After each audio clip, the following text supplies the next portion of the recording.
네, 오펙 플러스에서 감산한다고 얘기했는데 정유주가 가장 부진하네요. 그런 가운데 오늘 무림 페이퍼가 아주 독보적입니다. 그 가운데 배터리, 조선 관련된 종목들, 그리고 미국 증시와 마찬가지로 반도체 쪽, 특히 장비가 조금 더 잘 움직이고 있는 10시 17분 구간입니다.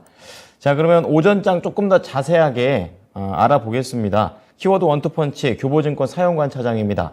차장님, 안녕하세요. 네, 안녕하세요. 네. 자, 오늘 오전장 어제 좀 미리 맞은 것 같다라는 생각도 들고요. 그런 가운데 오늘 오전장 관통할 수 있는 펀치 어떤 걸로 잡으셨나요?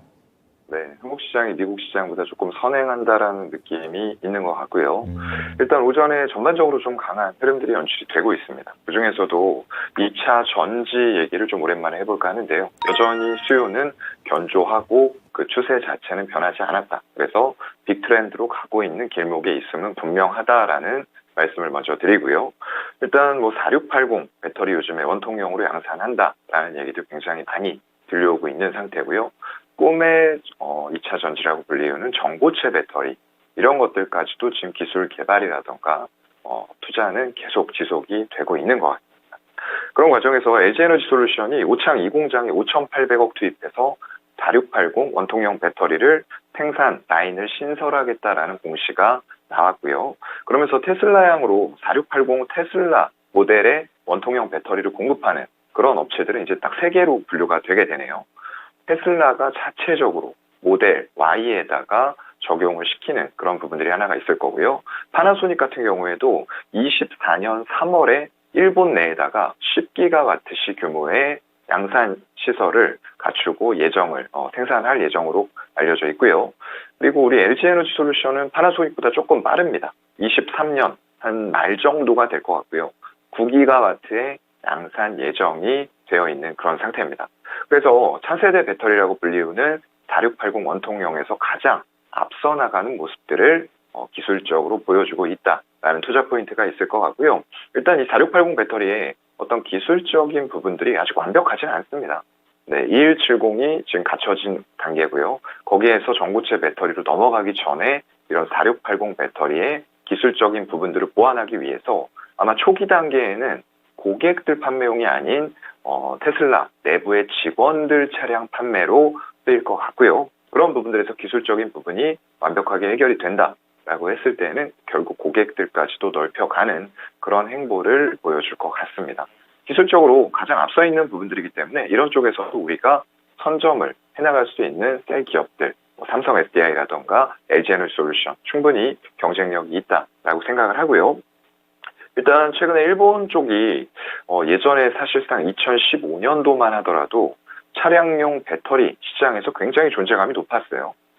시장 점유율 50%까지도 가져가던 그런 국가였는데 이게 완전히 주도권이 중국과 한국으로 넘어왔죠. 그러면서 2020년도에는 일본의 시장 점유율이 20%가 채 되지 않습니다. 굉장히 좀 자존심에 상처를 입었다라고 볼 수가 있을 것 같고요. 그런 부분에 있어서 배터리 산업 강화 위해서 일본 저장들이 또 나타날 것으로 보입니다. 네. 자, 2차 전지와 관련해서 평소에도 많이 말씀해 주셨는데 오늘 또 새로운 부분을 또 업데이트해서 얘기해 주십니다. 전체적인 이런 트렌드에 대한 기싸움이 나라별로 강한데 그 가운데 일본의 고군분투도 있다라고 얘기하면서 국내에서도 여기 이 부분에 대해서 확실히 좀 수혜를 또 얻을 수 있는 종목들 잘 연결해 보자고 얘기하셨습니다. 자, 그럼 오늘장 이제 오후장을 앞두고 있는데요. 강력한 펀치 한 방 날려주시죠. 네, 일단 오늘뿐만 아니라 우리가 중장기적인 관점으로 계속적인 관심을 높여가야 할 태양광 쪽입니다. 워낙에 수요는 견조하고요. 태양광은 점점 더 뜨겁게 우리 시장에 좀 내리쬐고 있는 그런 상황인 것 같습니다. 일단 시장 악화 구간에서도 대부분의 종목들 외국인들의 지분율 꾸준하게 증가하는 이런 추세들을 보여주고 있고요. 물론 단기적인 차익 실현은 나오고 있습니다만 우상향하고 있는 외국인의 지분 추세, 중장기적인 흐름을 봐야 된다라는 말씀을 좀 드리고 싶습니다.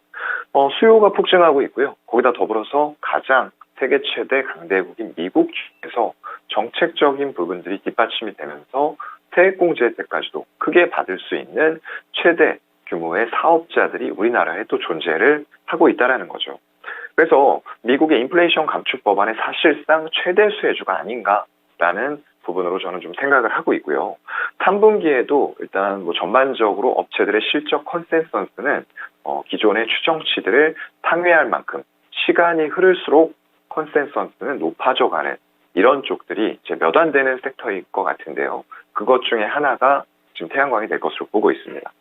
그래서 하나솔루션 같은 경우에 지금 매출액은 3분기에 전년 동기 대비 34에서 35% 정도 증가할 것 같은데 이게 대규모 증설 효과와 더불어서 수요가 폭증하다 보니까 영업 레버리지 효과가 본격적으로 일어나기 시작을 하죠.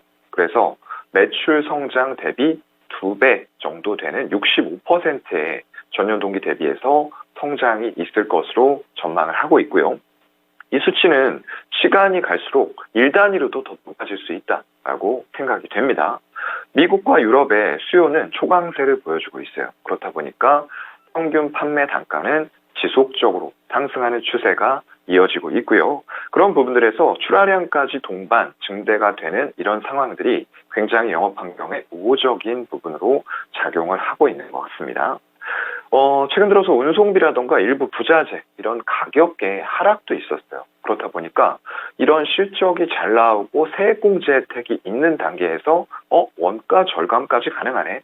이런 부분까지도 생각해 보면서 삼박자가 맞아 떨어지는 그런 지금 상황에 놓여 있고요. 케미컬 부분은 아직까지는 이제 매출 비중 단에선 그래도 절반을 차지하고 있는 기업이에요. 물론 이제 현대 에너지 솔루션 이런 쪽들은 태양광에 특화가 되어 있기 때문에 매출 비중이 90% 이상입니다. 그래서 조금 더 태양광 부문에 집중하고 싶다라고 하면은 이제 선택지는 다양한 거죠. 거기다가 반도체 사업까지도 소재단에서 굉장히 캐시카우 역할을 해주고 있고 태양광 소재까지 저변을 넓혀가고 있는 레이크 머티리얼즈 이런 기업들까지 있기 때문에 굉장히 다양한 취사 선택을 할 수 있을 만한 기업들이 우리나라에 많이 밸류체인으로서 있다라는 부분들도 투자하기에는 굉장히 좋은 환경이라고 생각이 되고요. 일단 케미컬 부문이 50% 차지하면서 여전히 부진하긴 합니다만 그래도 우리가 생각하는 최악의 경우보다는 좀 괜찮게 나올 것으로 보여요. 그러면서 태양광에 집중하겠다라는 계획들이 이제 속속 드러나고 있는데요. 원래는 이제 석유화학 제품 중 하나인 TDI 쪽의 핵심 원료인 DNT 이쪽을 자체 조달 계획을 세우면서 증설하기로 결정을 했었습니다.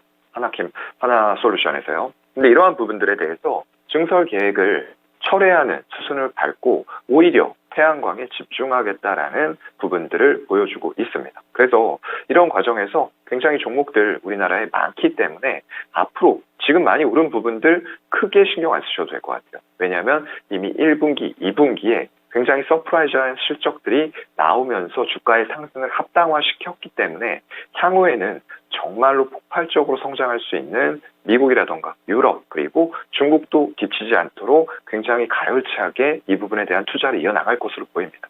그렇게 본다고 했을 때는 향후 최소한 2년, 3년간은 이런 상승세가 이어질 수밖에 없다. 실적과 더불어서 반드시 좀 지켜보셔야 될 것 같습니다. 네. 2에서 3년 정도 보시는군요. 밸류체인 측면에서 국내에도 다양한 종목들이 있으니까 이 부분을 투자로 살려보자라고 얘기를 해주셨습니다. 네, 잘 들었습니다. 고맙습니다. 네, 고맙습니다. 네, 자 키워드 원투펀치 교보증권 사연관 차장의 의견이었습니다.